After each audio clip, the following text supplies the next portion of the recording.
Carta sobre a felicidade, a Meneceu. Escrito por Epicuro. Epicuro envia suas saudações a Meneceu. Que ninguém hesite em se dedicar à filosofia enquanto jovem, nem se canse de fazê-lo depois de velho. Porque ninguém jamais é demasiado jovem ou demasiado velho para alcançar a saúde do espírito. Quem afirma que a hora de dedicar-se à filosofia ainda não chegou, ou que ela já passou, é como se dissesse que ainda não chegou ou que já passou a hora de ser feliz. Desse modo, a filosofia é útil tanto ao jovem quanto ao velho. Para quem está envelhecendo, sentir-se rejuvenescer por meio da grata recordação das coisas que já se foram. E para o jovem, poder envelhecer sem sentir medo das coisas que estão por vir. É necessário, portanto, cuidar das coisas que trazem a felicidade, já que, estando esta presente, tudo temos, e sem ela, tudo fazemos para alcançá-la. Pratica e cultiva então aqueles ensinamentos que sempre te transmiti, na certeza de que eles constituem os elementos fundamentais para uma vida feliz. Em primeiro lugar, considerando a divindade como um ente imortal e bem-aventurado, como sugere a percepção comum da divindade. Não atribuas a ela nada que seja incompatível com a sua imortalidade, nem inadequado à sua bem-aventurança. Pensa a respeito dela tudo o que for capaz de conservar-lhe felicidade e imortalidade. Os deuses de fato existem, e é evidente o conhecimento que temos deles. Já a imagem que deles faz a maioria das pessoas não existe. As pessoas não costumam preservar a noção que têm dos deuses. Ímpio não é quem rejeita os deuses, em que a maioria crê, mas sim quem atribui aos deuses os falsos juízos dessa maioria.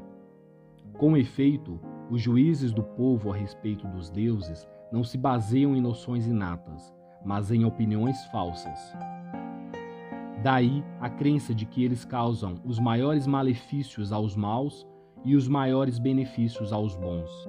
Irmanados pelas suas próprias virtudes, eles só aceitam a convivência com os seus semelhantes e consideram estranho tudo que seja diferente deles. Acostuma-te à ideia de que a morte para nós não é nada, visto que todo bem e todo mal residem nas sensações.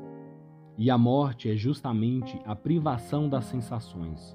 A consciência clara de que a morte não significa nada para nós proporciona a fruição da vida efêmera, sem querer acrescentar-lhe tempo infinito e eliminando o desejo de imortalidade.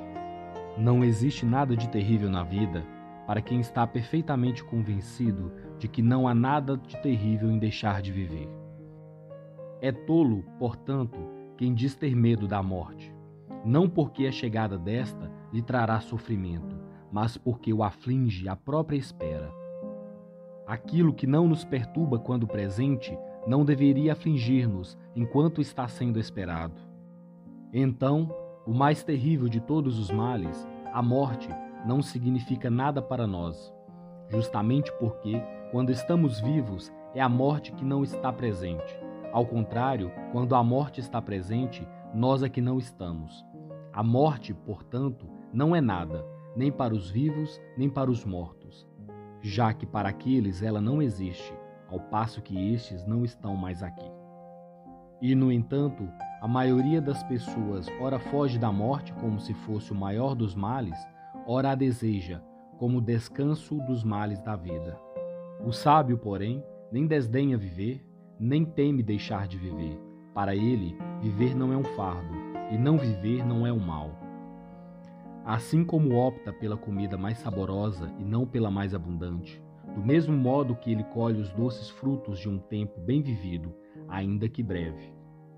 Quem aconselha o jovem a viver bem e o velho a morrer bem, não passa de um tolo, não só pelo que a vida tem de agradável para ambos, mas também porque se deve ter exatamente o mesmo cuidado em honestamente viver e em honestamente morrer. Mas pior ainda é aquele que diz bom seria não ter nascido, mas, uma vez nascido, transpor o mais depressa possível as portas do Hades.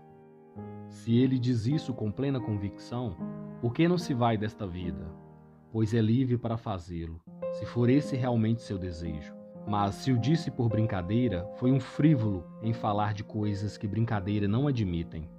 Nunca devemos nos esquecer de que o futuro não é nem totalmente nosso, nem totalmente não nosso, para não sermos obrigados a esperá-lo como se estivesse por vir com toda a certeza, nem nos desesperarmos como se não estivesse por vir jamais. Consideremos também que dentre os desejos há os que são naturais e os que são inúteis. Dentre os naturais, há uns que são necessários e outros apenas naturais. Dentre os necessários, há alguns que são fundamentais para a felicidade, outros para o bem-estar corporal, outros ainda para a própria vida. E o conhecimento seguro dos desejos leva a direcionar toda escolha e toda recusa para a saúde do corpo e para a serenidade do espírito, visto que esta é a finalidade da vida feliz. Em razão deste fim, praticamos todas as nossas ações, para nos afastarmos da dor e do medo.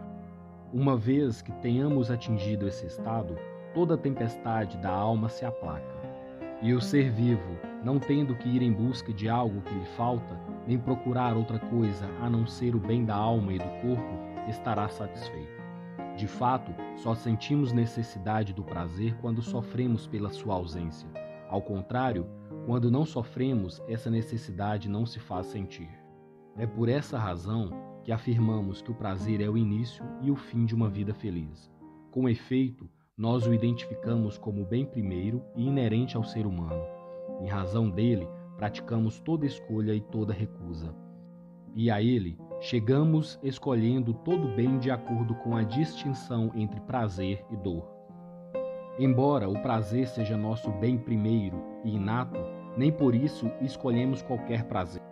Há ocasiões em que evitamos muitos prazeres, quando dele nos advêm efeitos, o mais das vezes desagradáveis, ao passo que consideramos muitos sofrimentos preferíveis aos prazeres. Se um prazer maior advier depois de suportarmos essas dores por muito tempo. Portanto, todo prazer constitui um bem por sua própria natureza. Não obstante isso, nem todos são escolhidos. Do mesmo modo, toda dor é um mal, mas nem todas devem ser sempre evitadas. Convém, portanto, avaliar todos os prazeres e sofrimentos de acordo com o critério dos benefícios e dos danos. Há ocasiões em que utilizamos um bem como se fosse um mal, e ao contrário, um mal como se fosse um bem. Consideramos ainda a autossuficiência um grande bem, não que devamos nos satisfazer com pouco, mas para nos contentarmos com esse pouco caso não tenhamos o muito, honestamente convencidos de que desfrutam melhor a abundância os que menos dependem dela. Tudo que é natural é fácil de conseguir, difícil é tudo que é inútil. Os alimentos mais simples proporcionam o mesmo prazer que as iguarias mais requintadas, desde que se remova a dor provocada pela falta. Pão e água produzem o prazer mais profundo quando ingeridos por quem deles necessita. Habituar-se às coisas simples, a um modo de vida não luxuoso, portanto, não é só conveniente para a saúde, como ainda proporciona ao homem os meios para enfrentar corajosamente as adversidades da vida. Nos períodos em que conseguimos levar uma existência rica, predispõe o nosso ânimo para melhor aproveitá-la e nos prepara para enfrentar sem temor as vicissitudes da sorte.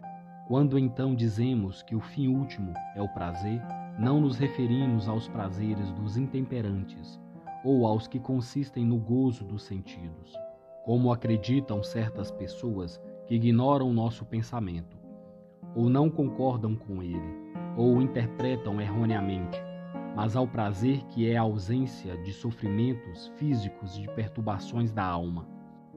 Não são, pois, bebidas nem banquetes contínuos, nem a posse de mulheres e rapazes, nem o sabor dos peixes ou das outras iguarias de uma mesa farta, que tornam doce uma vida, mas um exame cuidadoso que investigue as causas de toda escolha e de toda rejeição e que remova as opiniões falsas em virtude das quais uma imensa perturbação toma conta dos espíritos. De todas essas coisas, a prudência é o princípio e o supremo bem. razão pela qual ela é mais preciosa do que a própria filosofia. É dela que originaram todas as demais virtudes. É ela que nos ensina que não existe vida feliz sem prudência, beleza e justiça, e que não existe prudência, beleza e justiça sem felicidade.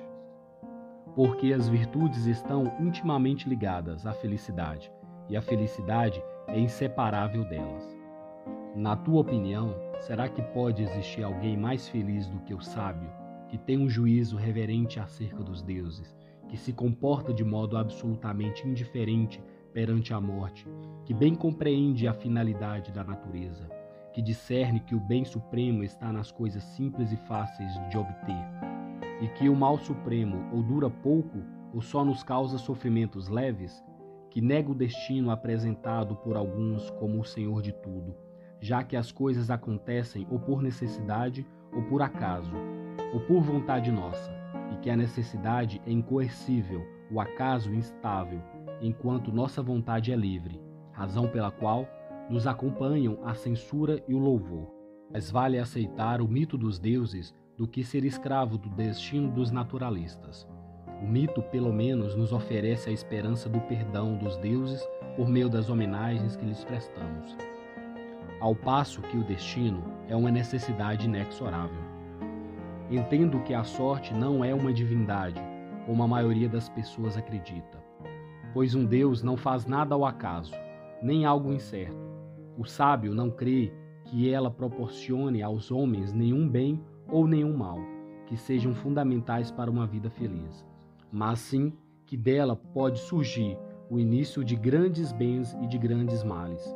Ao seu ver, é preferível ser desafortunado e sábio a ser afortunado e tolo. Na prática, é melhor que um bom projeto não chegue a bom termo do que chegue a ter êxito um projeto mau. Medita, pois, todas estas coisas e muitas outras a elas congêneres, dia e noite, contigo mesmo e com teus semelhantes, e nunca mais te sentirás perturbado, quer acordado, quer dormindo, mas viverás como um Deus entre os homens.